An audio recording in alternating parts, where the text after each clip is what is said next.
There are people who let their work speak for them. And then there are people who shout so loudly about how brilliant they are, you start to wonder what they're trying to drown out. You've never met anyone with as much willpower as me. And whatever it is you think you're good at in your life, I'd probably take about a year and become an authority in the field in which you think you're good. I'm both on a raw IQ scale smarter than almost every coach, maybe every coach. And I know more about physiology, body responses, etc. than they do. You are presuming you know more than me about the thing I'm one of the top experts in the world in, and also the thing I'm literally involved in myself. So whatever ideas you have about how I can improve, just right off. There's a very high probability that I'm much better at making fun of people than you are. So naturally, when I got my hands on Mike Israetel's PhD thesis, I expected a masterwork, an intellectual tour de force. Instead, I'm a perfectionist asshole with a PhD. Yeah, hell yeah, that's why I say shit like that. Dr. Mike, geez, that's a big deal. And I've noticed that carries a lot of weight. Like all I feel is rage and frustration. what I got was a document so sloppy, shallow, and confused, it could only pass in a system that had already failed.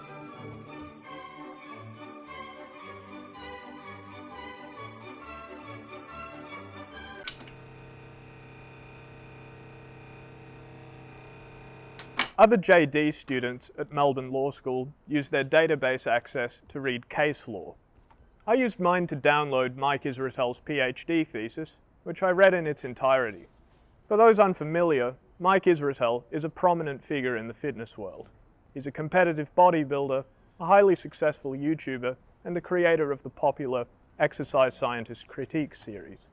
Mike frequently highlights his status as a PhD holder across all his platforms, from his Instagram handle to dozens of YouTube videos. Dr. Mike, Dr. Mike, Dr. Mike, Dr. Mike, Dr. Mike, Dr. Mike here for RP Strength. His company website and advertised products. But what about the academic rigor of the PhD itself? In this video, we'll examine just that. I'll conduct a critical analysis of the doctoral research that forms the basis of Mike's credibility as an exercise scientist. In Chapter 2 of this video, I'll provide an overview of Mike's thesis. Chapter 3 will then outline the standard assessment criteria for PhD theses.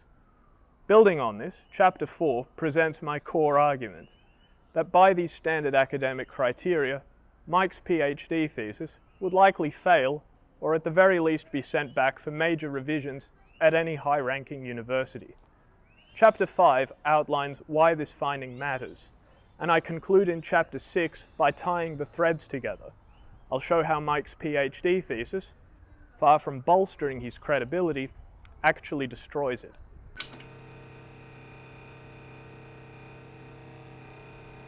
Mike Israetel's PhD thesis, titled The Interrelationships of Fitness Characteristics in Division I Athletes, investigates how various fitness traits, including strength, rate of force development, power, vertical jump height, short distance sprinting speed, and body composition, relate to one another in Division I collegiate athletes.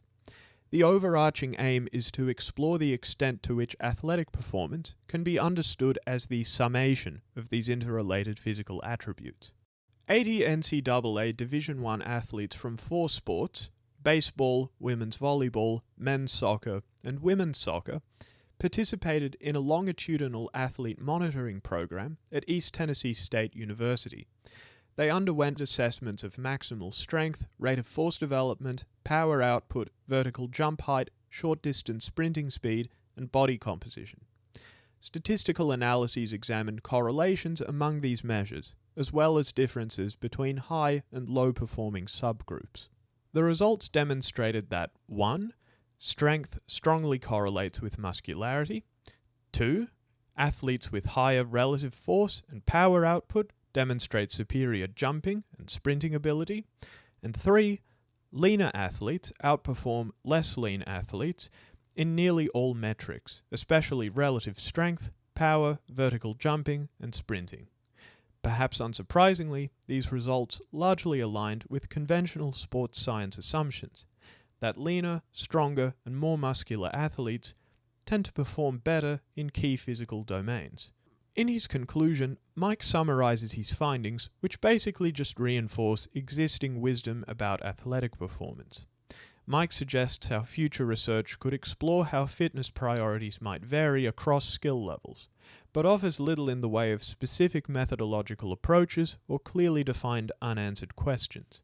In short, Mike's thesis consolidates the widely held view in sports science that it's a good idea for aspiring athletes to become leaner, stronger, and more muscular.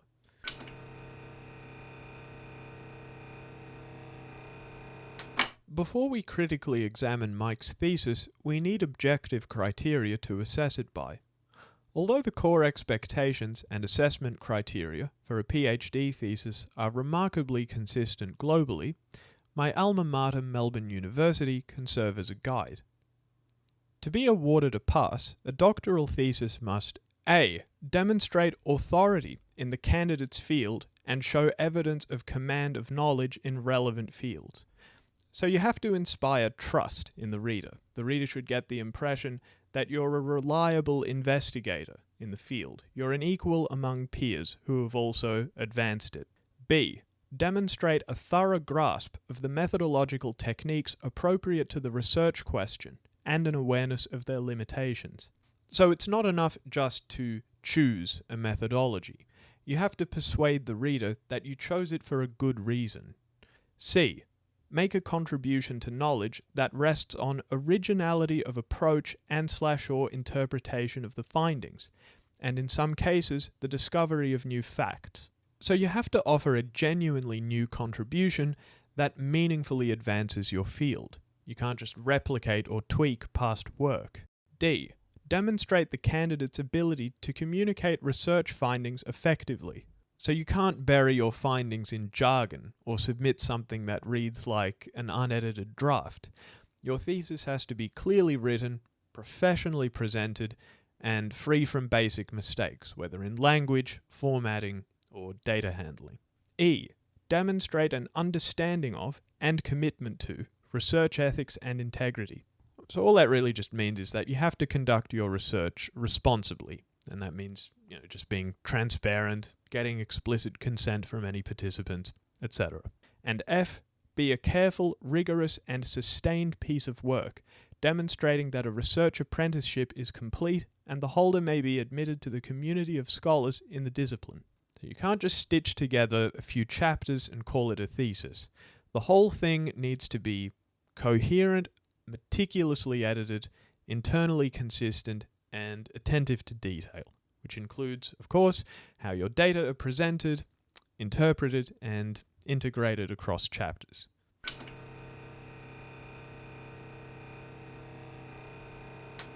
In this chapter, I'll argue that, according to standard assessment criteria, Mike's thesis would have failed, or at the very least been sent back for major revisions at any high-ranking university.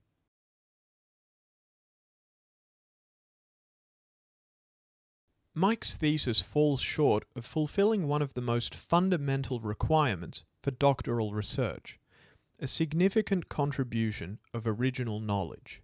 The stated goal of Mike's thesis was to explore interrelationships among fitness variables that he claimed were less clear in the existing literature.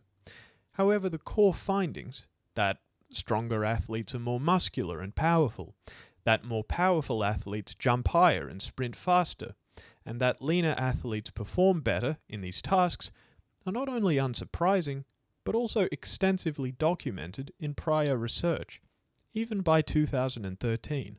You don't have to take it from me. Just listen to Mike himself, who openly concedes this throughout the document.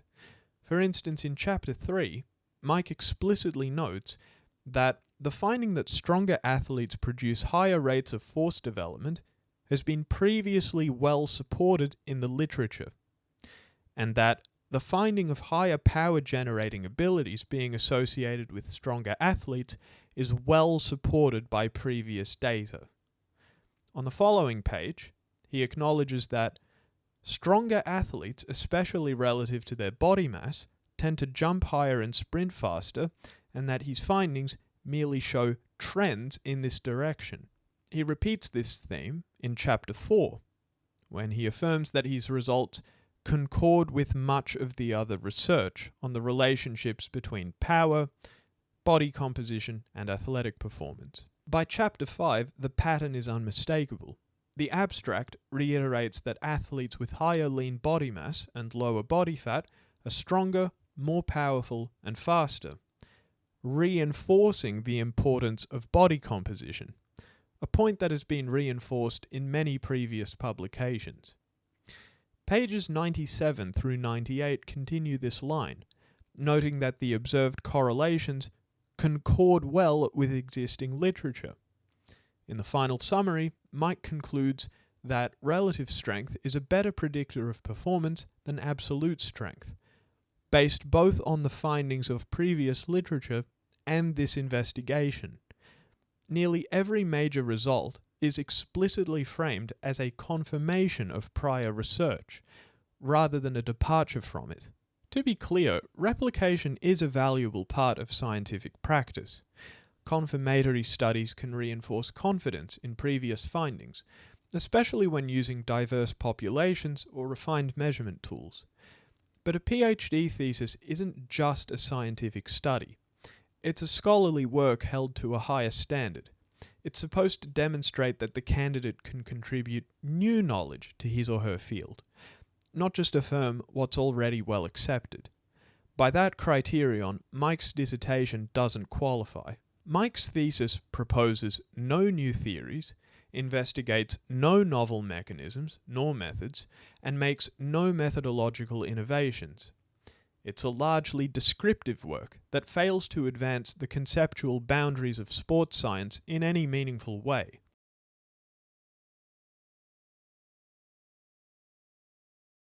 Another way Mike's thesis could be said to lack originality is its dearth of independence in thought and approach. While it is expected that a PhD candidate will ground his or her work in existing literature, Mike's thesis rarely moves beyond mere reiteration. As I'll detail later, the literature review in Mike's thesis is uncritical. It's just an inventory of past findings rather than an evaluative synthesis. And that kind of passive engagement with sources continues throughout the thesis. Mike's research questions are framed in terms of small, population-specific gaps, without articulating why these gaps matter or whether existing models should be expected to fail in the context of Division I athletes. Merely noting the absence of data isn't on its own a meaningful justification for research. A legitimate research gap demands a theoretical reason to believe that something unexpected, different, or revelatory might be found. Who knows, perhaps even something counter-expected, to borrow from Mike's idiolect. This is something Mike's thesis never provides. Mike's lack of independence in thought and approach is evident in the methodology as well. All performance tests, analytical techniques, and interpretative frameworks appear to be taken directly from existing literature, most often from Mike's supervisor, Mike Stone, and close colleagues, without exploration of alternatives or acknowledgement of limitations. The thesis doesn't test new models, question prevailing assumptions, nor integrate competing viewpoints. The lack of originality in the thesis is therefore not surprising. It's the predictable result of a research process that never stepped outside its own circle to ask new questions.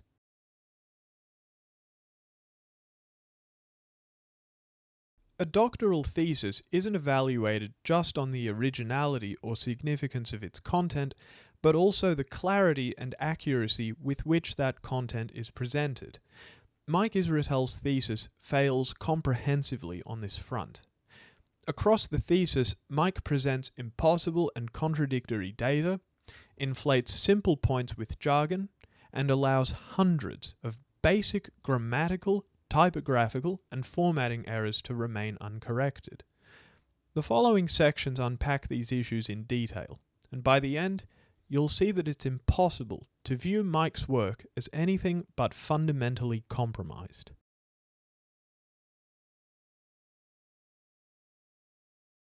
Some of the data Mike presents in the extreme group comparison tables are statistically impossible. On page 77, Mike acknowledges the large standard deviations in tables 4.6 and 4.7. But how large are we talking? Well, let's examine. I'll put on screen tables 4.6 and 4.7, which are on page 71. They compare the top 20 and bottom 20 jumpers. Tables 4.6 and 4.7 report that for the 20 lowest performers, the mean body masses were 73.9 kilos and 75.3 kilos respectively, with standard deviations of 71.8 kilos, virtually equal to the means themselves. This is a statistical absurdity. Standard deviation measures the spread of the data around the mean. A standard deviation this large, relative to the mean, is nonsensical in a biological context. For this to be true, given a normal distribution, it would mean that roughly 1/3 of the lowest performing athletes in table 4.6 had a body mass either greater than 145.7 kilos or less than 2.1 kilos, the weight of a newborn. And since we know that this group consists of 20 Division I college athletes, this is impossible. But it gets even worse. In table 4.6, 1/3 of the lowest performers was either older than age 41.2 or younger than -1.6, so they hadn't even been born. In table 4.7, 1/3 was either older than age 41.1 or younger than -1.3. Mike does this again on page 94 in table 5.4. As with tables 4.6 and 4.7, the standard deviations for the lowest performers are impossible. Here, 1/3 of the lowest performers was either taller than 3.459 meters, taller than any human ever recorded, or shorter than -6.1 centimeters. As to age, either they were older than 40.4 years of age, or younger than -1.4 years, meaning, once again, that they hadn't yet been born. No wonder they were such low performers. These are numbers so fundamentally wrong that they could only result from incompetent data entry, which is exactly what's happened here. Mike appears to have simply copied the mean figures of the highest performers and pasted them as the standard deviations of the lowest performers. To have made this mistake just once would be damning enough. But Mike makes this exact same error in 3 separate tables. These mistakes invalidate the entire tables and any conclusions drawn from them. If this doesn't count as ineffective communication of research findings, then nothing does. Further incompetence can be seen in Mike's handling of percent differences. Take table 5.5, where the majority of percent differences reported is negative. However, Mike omits the minus sign altogether in figures 5.1 and 5.2, as well as in the text on page 96. For example, he writes of an 8% difference without clarifying that the value in question was actually negative 8.71% according to table 5.5. Mike's rounding is also both imprecise and inconsistent. Starting with imprecision, percent differences of negative 8.71% and negative 7.91% are both inexplicably rounded up to 8%. As to inconsistency, a smaller difference of 2.42% is rounded more precisely to 2.4%, whereas all of the other percent differences are rounded to whole numbers. Mike gives no explanation for these discrepancies, and this sloppiness with the handling of percent differences crops up not just in Chapter 5, but also Chapters 3 and 4. This leads one to have rather little confidence in the care that was taken to present the results faithfully. I also want to highlight a finding in Table 4.4 that flatly contradicts one of the central premises of Mike's thesis, which is that jump height correlates with sprint speed. This holds for the female athlete. Table 4.4 shows a strong negative correlation, negative 0.617, between jump height and 20-meter sprint time, as expected. But for the male athletes, the reported correlation is positive, 0.653, suggesting, bizarrely, that higher jumpers were actually slower sprinters. Now, Mike never acknowledges nor explains this contradiction. Most likely it's just a typo, a missing minus sign. On its own, it wouldn't be damning. But given the context of the other glaring data errors, as well as many other basic mistakes that I'll detail later, it becomes part of a much larger pattern of negligence. When your tables repeatedly include sprinters who haven't been born yet, athletes shorter than 0 centimeters, and standard deviations that imply body masses smaller than a house cat or larger than an offensive lineman riding another offensive lineman, it's no longer just sloppy. It's disqualifying.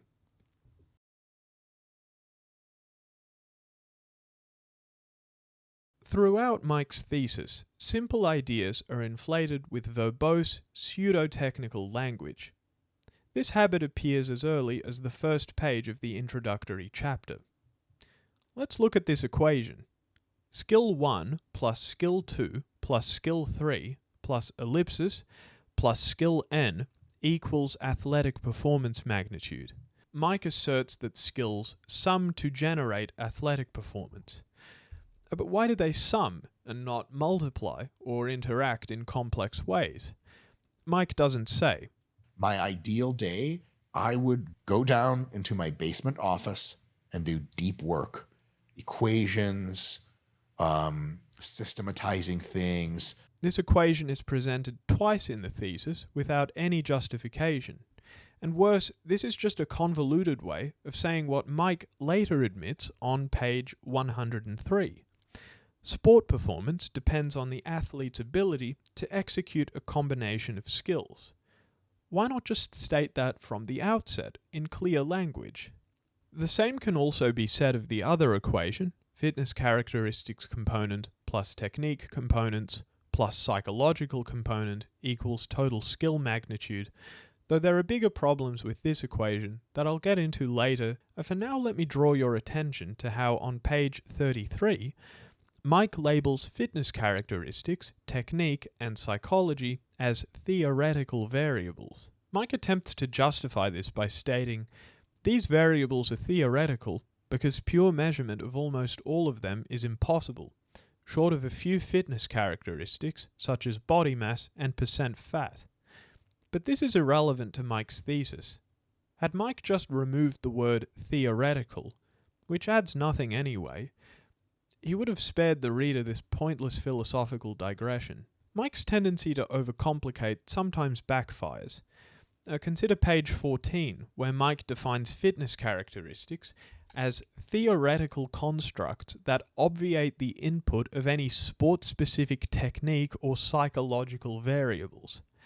Not only is this phrasing clumsy, obviate the input is nonsensical in this context. To obviate means to make unnecessary, or to avoid, or prevent, but Mike misuses it here to mean something like exclude consideration of. What he's trying to say is simple. Fitness characteristics are physical traits like strength and speed, independent of technique or mindset. But instead of stating that clearly, Mike buries it in pretentious sludge. This tendency to dress up the mundane reaches absurdity in Chapter 3, where Mike argues that allometrically scaled peak force is a superior predictor of performance to relative strength. But in his own tables, on pages 43, 66, and 91, he reports allometrically scaled peak force in newtons per kilogram, which is, by definition, a measure of relative strength. It's just the force an athlete produces divided by his or her body mass. True allometric scaling requires adjusting for nonlinear size relationships using an exponent, for example, mass to the power of 0.5, which Mike never does. So Mike has taken a basic calculation, relative strength, mislabeled it with a more complex and scientific-sounding term, allometric scaling, and then claimed its superiority over the very thing it actually is. It's as if he poured water into a fancy bottle, called it hydroosmotic elixir, and then claimed it's better than regular water.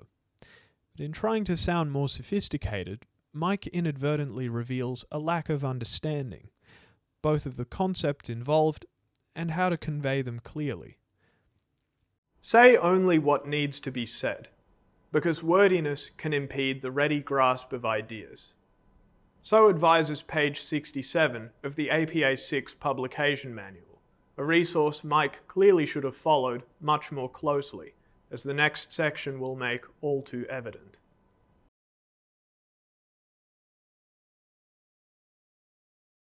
I don't like to nitpick the odd typo or formatting inconsistency. I acknowledge that minor errors are hard to avoid in any long document. But Mike Israetel's thesis doesn't just have a few scattered mistakes. It contains literally hundreds of basic grammatical, typographical, and formatting errors. I won't cover all of them here, since it would simply take too long. We can save it for a later video. But even a brief overview is enough to show that this isn't a matter of being overly critical. No reasonable standard of academic quality could justify a thesis this riddled with elementary errors. It speaks to a total lack of editorial care at every level, from the writer, Mike Israetel, to the supervisor, Mike Stone, to the examiners.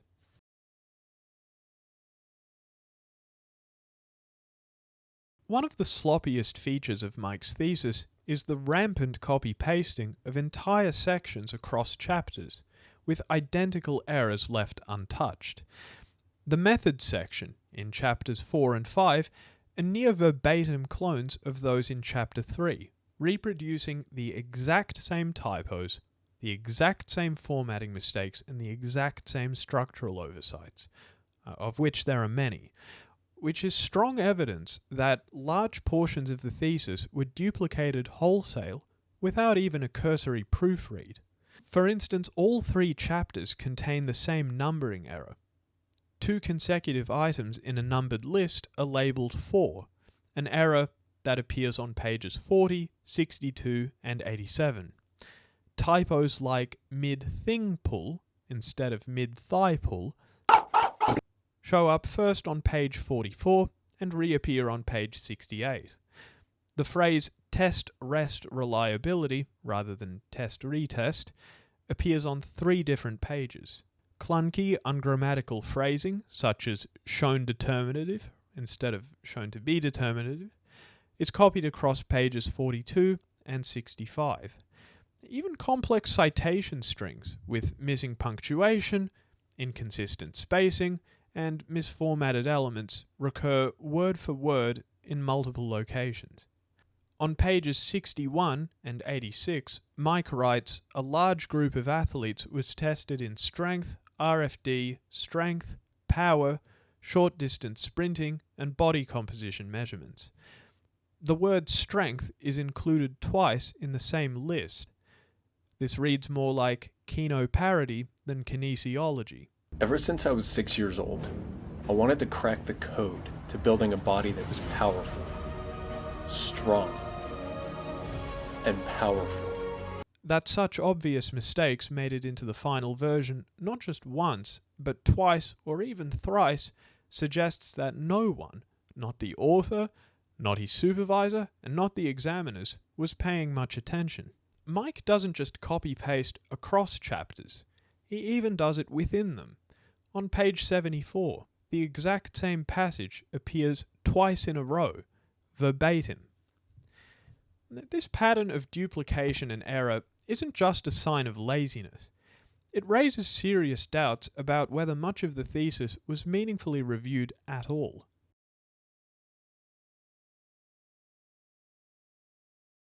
Mike's thesis, written in 2013, was required to comply with the APA 6th edition, the mandated style guide of East Tennessee State University's Sports Science and Coach Education Department.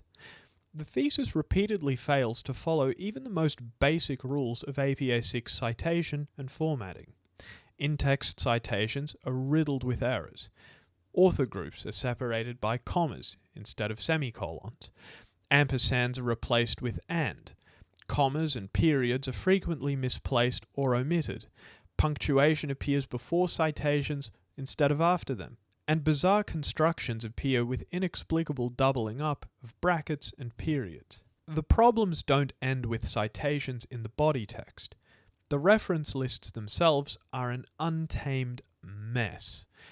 Across 4 separate bibliographies, Mike fails to italicize journal names, misformats volume and issue numbers, botches page ranges, uses commas where colons should be, and vice versa, inconsistently applies punctuation after journal titles, and freely oscillates between different spacing conventions.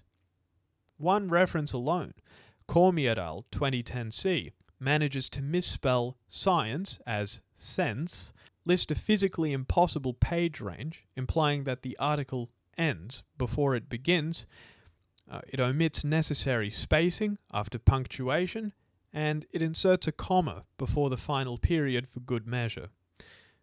This exact citation appears uncorrected on pages 52, 78, and 109. Such duplications not only reinforce the impression of thoughtless copy-pasting, but point to a total collapse of any editorial review process.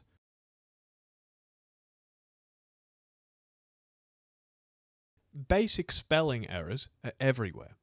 Mike misspells the word vertical as vetical or vetrical, individual as invididual, properties as propertites, biomechanics as biomechanins, neural as neural, training as traininiger, science as sense, as already noted, and exercise as exercise or exercise.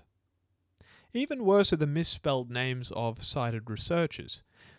Argard repeatedly becomes either Argard with a missing A or Argard.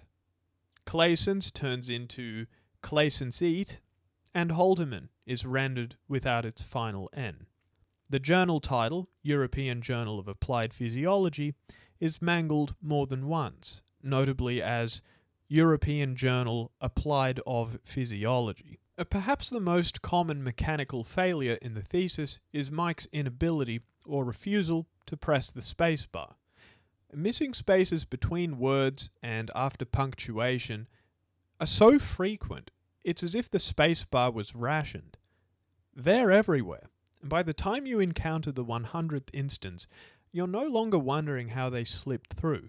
You're wondering if Mike's keyboard was partially submerged in cement. On page 96, Mike claims to summarize the results of an investigation as illustrated in Table 3.4. However, a quick glance at Table 3.4, located on page 46, reveals a complete disconnect between the text and the table it purports to describe. The text on page 96 discusses a comparison of athletes based on their lean body mass, 2% fat ratio, but Table 3.4 presents anthropometric data for athletes grouped by their performance in the allometrically scaled isometric mid-thigh pull. Mike likely meant Table 5.5, not Table 3.4.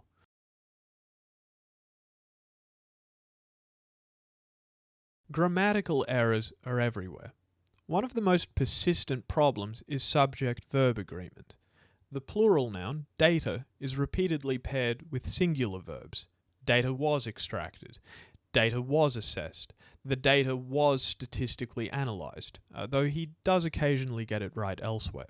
Sentence construction is similarly broken. Consider break the path to a further elucidation, a muddled idiom that actually reverses its intended meaning. This purpose of this review is to blah blah blah. Allows of the examination of. On page 77, we get the phrase "does not shed skepticism." Mike probably meant cast doubt. On page 97, he writes of no counter-expected directions of association. Usually one just says unexpected. Punctuation is similarly chaotic. Semicolons are used where colons are required, redundant ellipses appear after etc., and periods appear in the wrong places. Hyphenation is inconsistent and often incorrect.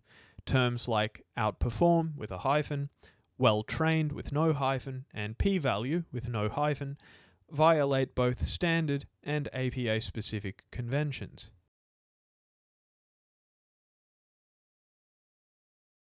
In the appendices, Mike Stone is identified as the principal investigator, spelt PLE, from pages 125 to 133, before suddenly becoming the correctly spelled principal investigator, PAL, from pages 137 onward.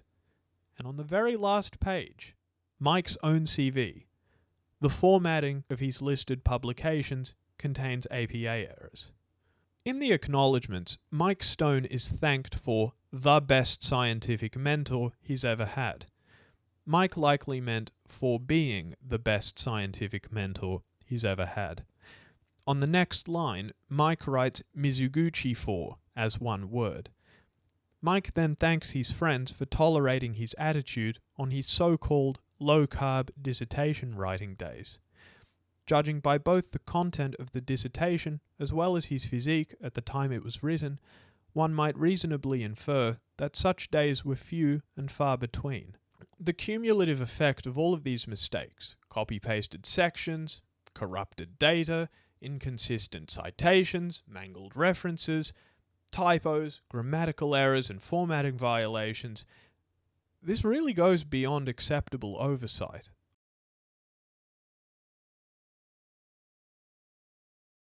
While Mike's dissertation draws a plausible conclusion that leaner, stronger, and more muscular athletes tend to perform better, it falls short in yet another critical scholarly domain.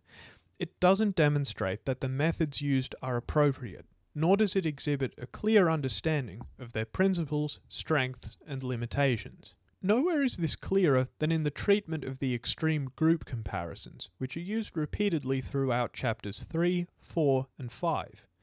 In each case, Mike selects the top and bottom 5 performers from each of 4 sports, and discards the middle 50% of the sample.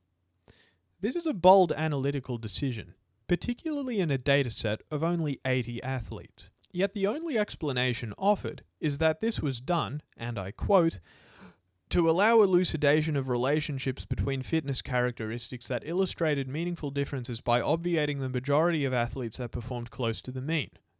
An additional reason for such selection was to counterbalance each group against sport and sex type, as the groups have equal numbers of athletes from each sport as well as equal numbers of athletes of the same sex. This explanation is repeated across the thesis 3 times with the exact same wording and without elaboration. What's missing is a discussion of why removing the middle 50% is the best approach to identify meaningful relationships. Couldn't those average performers have contributed valuable information to a more nuanced analysis? What are the trade-offs involved in narrowing the sample in this way? Why not use regression models that preserve the full dataset and allow for statistical control of sex and sport, instead of manually balancing the groups? These are questions that naturally arise and ought to be anticipated in a rigorous defense of the method. Instead, they go unaddressed. The absence of methodological reflection in the thesis extends beyond sampling decisions. Bonferroni adjustments, a statistical method used to reduce the risk of false positives when multiple comparisons are made, appear to be applied inconsistently and reported unevenly. While Chapter 5 includes a clear, albeit brief explanation of when and why the adjustment is used, earlier chapters lack this clarity. Across the thesis, there's no consistent rationale for when these adjustments are applied, nor any broader reflection on how these statistical choices affect the validity and interpretation of the findings. Similarly, Mike's thesis reports effect sizes alongside p-values, but often gives substantial rhetorical weight to non-significant findings with moderate or small non-trivial effect sizes, without clarifying how such differences should be interpreted in the broader evidentiary hierarchy of the study. None of this is to suggest that the thesis's analytical choices are necessarily unsound. Rather, the main issue is that Mike's thesis lacks a dedicated discussion, a page or two at least, where such choices are confronted and defended openly. A section titled, say, "On the appropriateness of the methods used" could have addressed why specific analytical strategies were chosen, what their limitations were, and how the findings should be interpreted in the light of those limitations. Without this, the dissertation comes across as methodologically opaque. The consequence is a thesis whose conclusions, however plausible, rest on foundations that haven't been clearly shown to be secure. This alone is sufficient grounds for the thesis to be sent back for revision.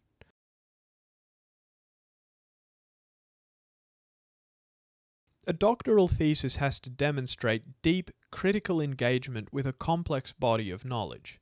Mike's thesis doesn't. His literature review is superficial, his use of sources is marred by consistent misrepresentation, and his central claims rest on an artificial research gap.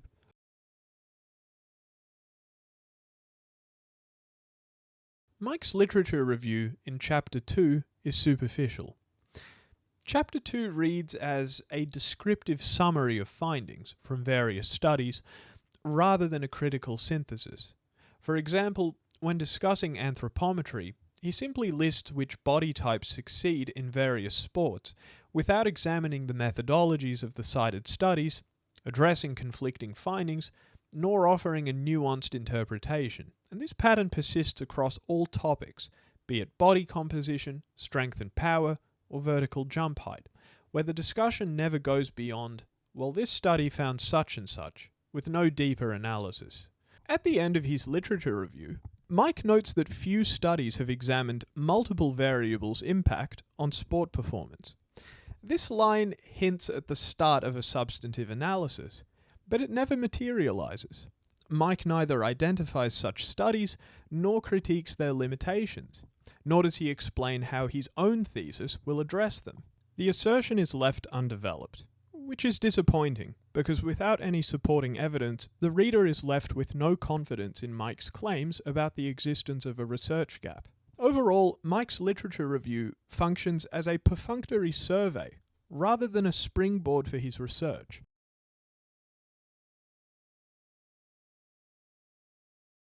Where Mike does attempt to identify a research gap, his argument is unsubstantiated and appears to be constructed through the misattribution of claims to his cited sources. On pages 33 and 38, he asserts that there's a paucity of data in his research area, without evidence or elaboration. On page 13, Mike makes two assertions to frame his study.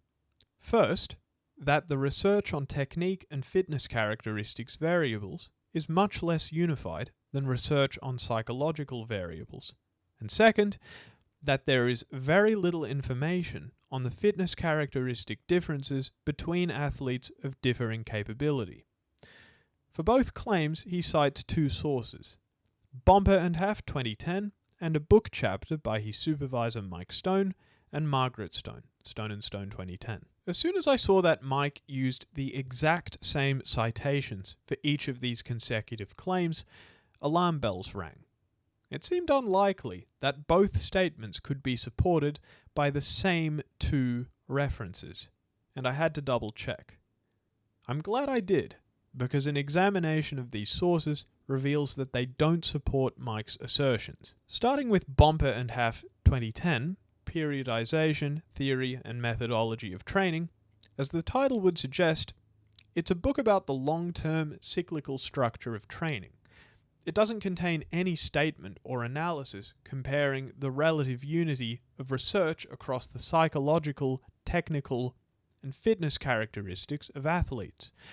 Citing it here is irrelevant at best and misleading at worst. As to Stone & Stone, 2010, this citation refers to a chapter on resistance training modes, primarily focused on the practical differences between free weights and machines. Its scope is narrow, and the only research gap it identifies, on pages 352 through 353, relates to the specific transfer of free weights versus machine training to performance tasks.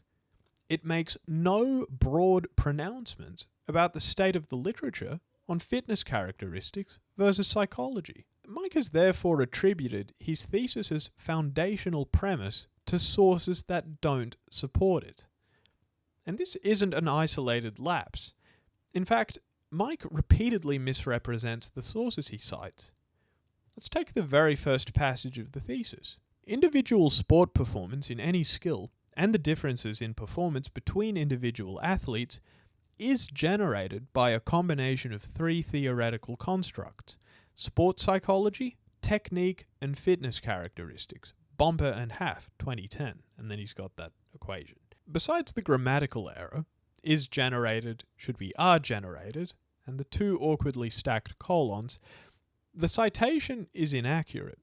Bomper and Haff never refer to these three elements as theoretical constructs.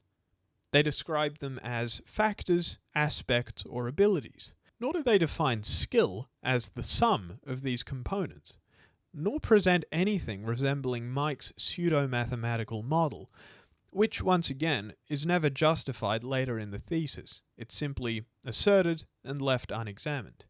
In fact, Bomper and Haff present a much broader framework. On page 57 of their book, they state, all athletic programs should address the physical, technical, tactical, psychological, and theoretical aspects of training. On page 5, they list these as part of a planning sequence: performance objective, physical preparation, technical preparation, tactical preparation, psychological preparation, and theoretical preparation. Mike includes psychology, technique, and fitness, but omits tactical and theoretical preparation entirely, despite Bomper and Haff devoting whole sections to them. Mike's version reduces their multifaceted model to a simplistic triad, culminating in the unsubstantiated claim on page 33 that all variation in athletic performance can be explained by these three factors. Yet, as Bomper and Haff make clear, other contributors, such as strategy, environment, social dynamics, are also essential. The pattern of misrepresentation continues. On page 15, Mike writes that technique is a pure theoretical construct that is very difficult or impossible to isolate completely in the laboratory, again citing Bomper and Haff. But they say no such thing. Their treatment of technique is concrete and practice-oriented. They focus on skill acquisition and its role in performance. This line appears to be Mike's own speculation, falsely attributed to Bomper and Haff to lend it unearned authority. This is a bad look for what are literally the very first citations in the thesis. Mike not only fails to demonstrate a deep critical engagement with a complex body of knowledge, but consistently distorts other people's work and assigns his own ideas to established authorities. This pattern falls well short of the intellectual honesty and scholarly rigor expected of a PhD candidate.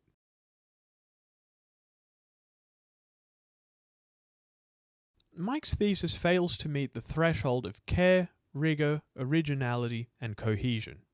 I've already substantiated the first three deficiencies: care, rigor, and originality, in previous sections. To recap, Mike's thesis distorts its cited works, manufactures a research gap from those distortions, corrupts its own data, copy-pastes entire sections without revision, contains hundreds of basic grammatical, typographical, and formatting errors, scarcely justifies its methods, fails to engage critically with relevant literature, draws strong conclusions from non-significant findings without adequate caveats, and contributes little, if anything, to the theoretical development of sports science. This final section concentrates on the remaining pillar, cohesion, which I haven't yet explored in depth. In Mike's thesis, the empirical chapters 3, 4, and 5 are thematically linked, each exploring interrelationships among the same general set of fitness characteristics within the same cohort. The introduction, chapter 1, sets the stage, and the final chapter, chapter 6, attempts to summarize the findings. Superficially, this follows a recognizable thesis structure. But in practice, the document reads more like a loose bundle of standalone journal articles rather than a unified scholarly work. Each empirical chapter examines a different angle. Chapter 3 focuses on strength, Chapter 4 on vertical jump and sprint speed, Chapter 5 on body composition. And while all draw from the same dataset, the findings in one chapter aren't used to refine or build upon the next. There's no progressively deepening single investigation. A more cohesive thesis might have used Chapter 3's results to inform a more complex model tested in Chapter 4, and so on, or employed multivariate techniques from the outset to explore all relationships in an integrated fashion. The thesis's disjointed feel is worsened by the extensive repetition, particularly in the methodology sections. As already discussed, multi-page blocks are duplicated almost verbatim across chapters 3, 4, and 5. The paragraph justifying the extreme group comparisons, a questionable and pivotal methodological choice, appears word for word on pages 44 through 45, 69, and 92. This isn't reiteration for clarity. It's wholesale duplication. The same grammatical structure, phrasing, and order of sentences recur without any adaptation to the specific research questions of each chapter. This cut-and-paste approach matters. It suggests laziness. Instead of tailoring the methods to the distinctive aims of each chapter, Mike treats them as interchangeable boilerplate. Instead of revising and refining his explanations, really an essential part of thoughtful scholarship, he sidesteps the process altogether. The result is not a cohesive thesis, but a mechanical assemblage that lacks both intellectual momentum and internal coherence. In summary, Mike's thesis can't be said to be careful, rigorous, cohesive, or original. It fails to meet the basic standards of doctoral scholarship.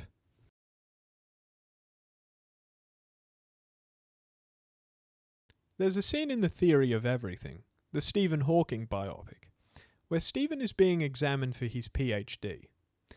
The examiners point out serious flaws in the first 3 chapters of his thesis, problems that would normally raise concerns.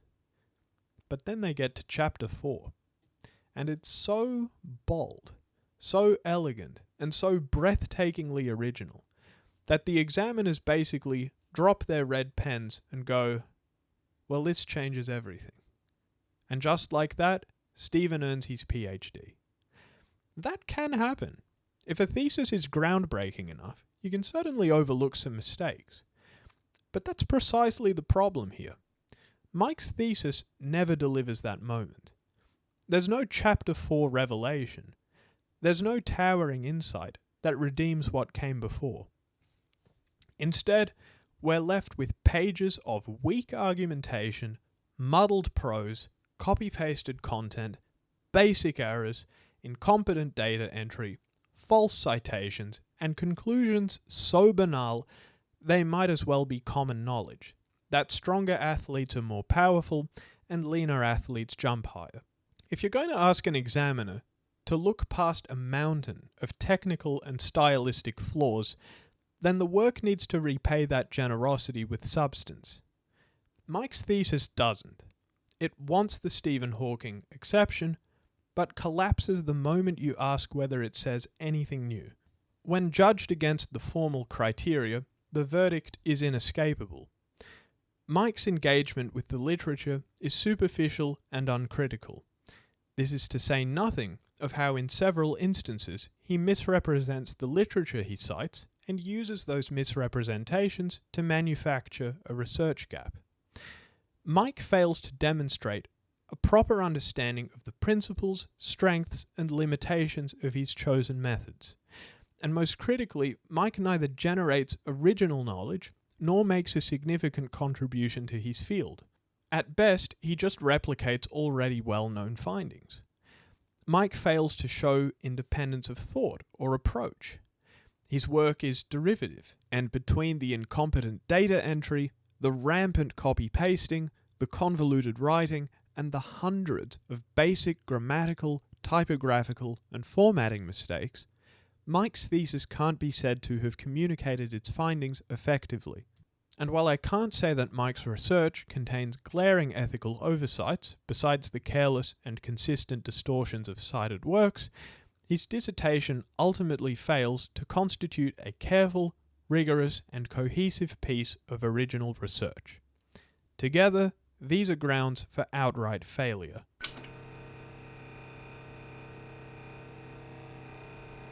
My critique is driven by a number of motivations, all converging on a single point: the need for a higher standard of intellectual integrity in how we evaluate expertise, particularly in the fitness industry, where critical thinking is in short supply and credentials often go unquestioned.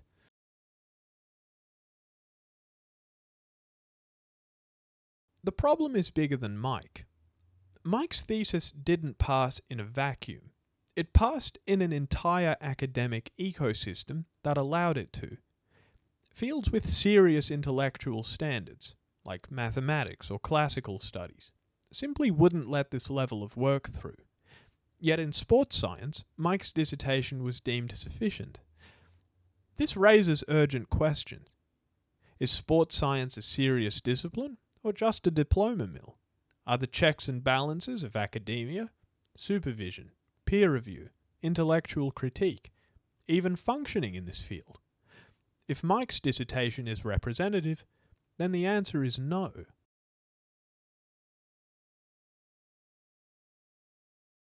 The appeal to authority is a logical fallacy that asserts that a claim is true simply because an authority figure believes it, without offering sound reasoning or solid evidence. It can also be used to dismiss criticism. Mike has a PhD, so he's right. You don't, so you're wrong. Arguments like these are intellectually lazy, and I reject them outright. If your takeaway from my critique is that Mike should be dismissed solely because he didn't attend an elite university for his postgraduate studies, then you've missed the point. This isn't an elitist argument about academic rankings. Excellent work can emerge from obscure institutions, and mediocre work can emerge from the world's top universities. My point is this: credentials aren't arguments. A PhD in itself doesn't entitle someone to automatic deference. Expertise must be demonstrated, not presumed. And when Mike produces a sloppy dissertation, makes absurd public claims, You are presuming you know more than me about the thing I'm one of the top experts in the world in, and also the thing I'm literally involved in myself. So whatever ideas you have about how I can improve, just right off. he isn't showing expertise. He's hiding behind the appearance of it. If you're determined to make appeals to authority, despite everything I've just said, then at the very least pick a better authority. Because with Mike, you can't even afford to scratch the surface. So when Mike slaps PhD approved on a product, as he did with this protein drink, just remember, it isn't a mark of trustworthiness. It's a warning label.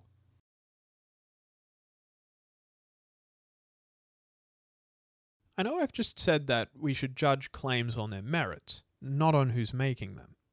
But in practice, that's not always how it works. Most people can't independently verify every scientific or technical assertion they encounter, and it's reasonable that they defer to experts instead. The problem is when the so-called expert isn't up to scratch. That's what makes sloppy work like Mike's a genuine issue. Mike invites trust by flashing his credentials, while quietly banking on the fact that nobody will check what's behind them. I get that a critique like mine may erode public trust in expertise, but maybe it should. If a flimsy PhD can boost the credibility of someone whose work doesn't hold up, then people are well within their rights to question those who wave around their credentials at every turn. None of this is to say that we should abandon trust in experts. It means we should be more selective about who gets to count as one. Credentials should mark the start of inquiry, not the end of it. If someone invokes his or her PhD to win arguments, You are presuming you know more than me. or sell products, the least we can do is ask, does the work live up to the title? If nothing else, I hope my critique highlights just how much the quality of research degrees can vary. A PhD ought to signal excellence, but in reality, the standard ranges from world-class to frankly embarrassing. By exposing the shaky foundations beneath some doctorates, my aim isn't to dismiss expertise. It's to prompt closer scrutiny of those who use the title doctor as a shield against criticism or a shameless marketing tool.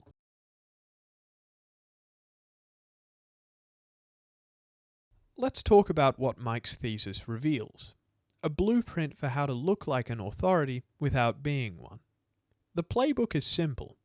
Enter a low-standard field at a low-ranked university. Produce work that wouldn't pass at a high-ranking institution.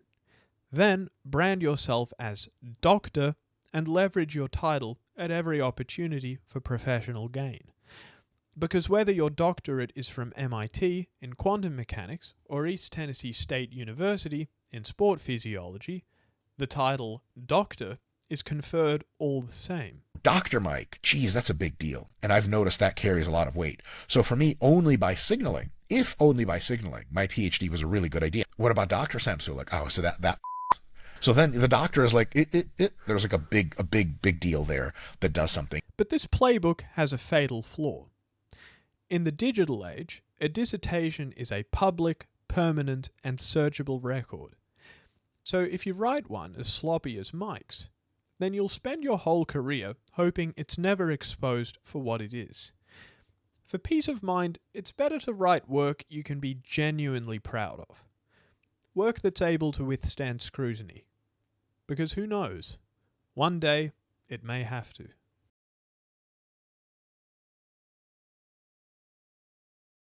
Mike describes himself as an exercise scientist. If he's the exercise scientist he claims to be, then how come he isn't cautious and circumspect, like all the other scientists I've met? How is it that a purported exercise scientist with a PhD in the field can make such unscientific, irresponsible, and absurd claims as these? You should probably train more than the pro bodybuilders you follow. An hour of extra sleep that brings you from sleeping 2 hours less than you need to 1 less than you need is unreal powerful and comparable to tons of anabolic drugs. People see striated glutes and they go, that can't be healthy. And I would love to be in real life with that person instead of over social media and say, okay, no, I hear you. Why not? If you're getting stronger week to week, you're under training. If we go now and play football, soccer, and we run for like 10 minutes, I will be insanely sore the next day. My lower body, my adductors, quads, hamstrings. They're growing. Are they? A ton. Well, finally we can explain the disconnect. The chasm between Mike's title and his behaviour prompts the very question this critique has answered. What is Mike's PhD? What authority does it truly confer? The answer is that it confers authority only so long as no one actually reads it.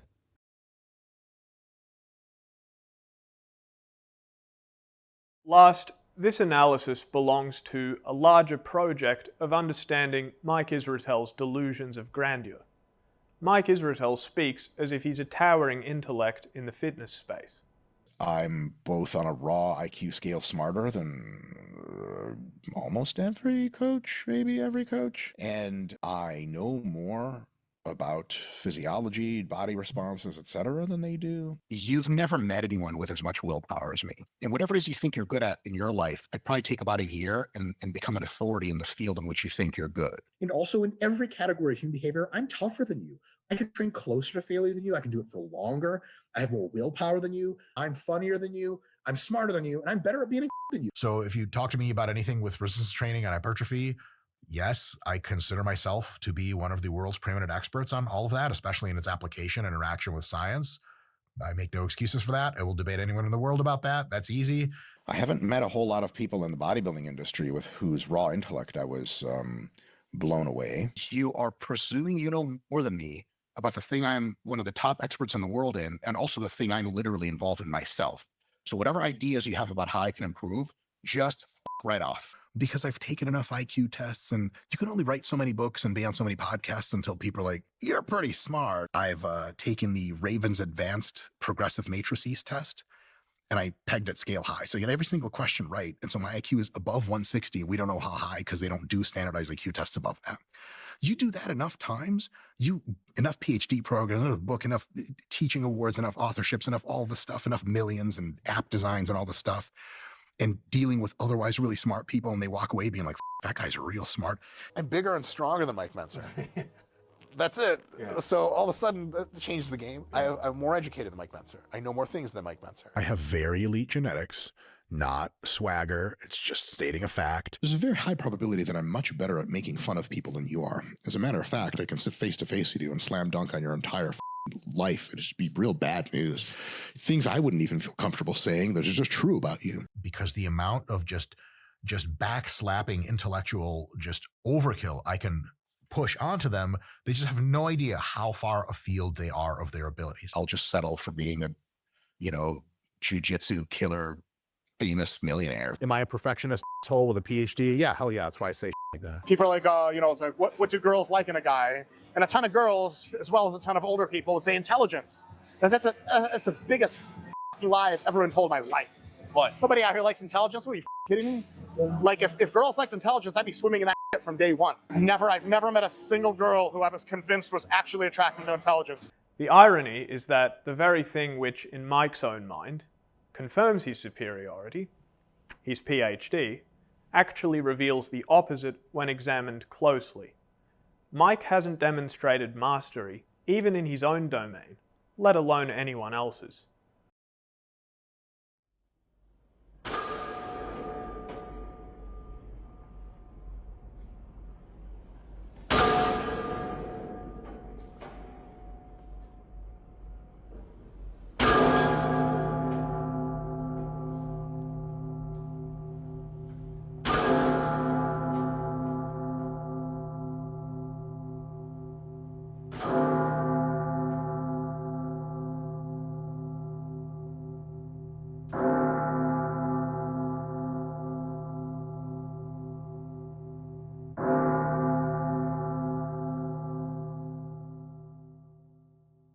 The purpose of this critique was to place Mike Israetel's PhD thesis under the microscope of the academic scrutiny it should have faced in 2013.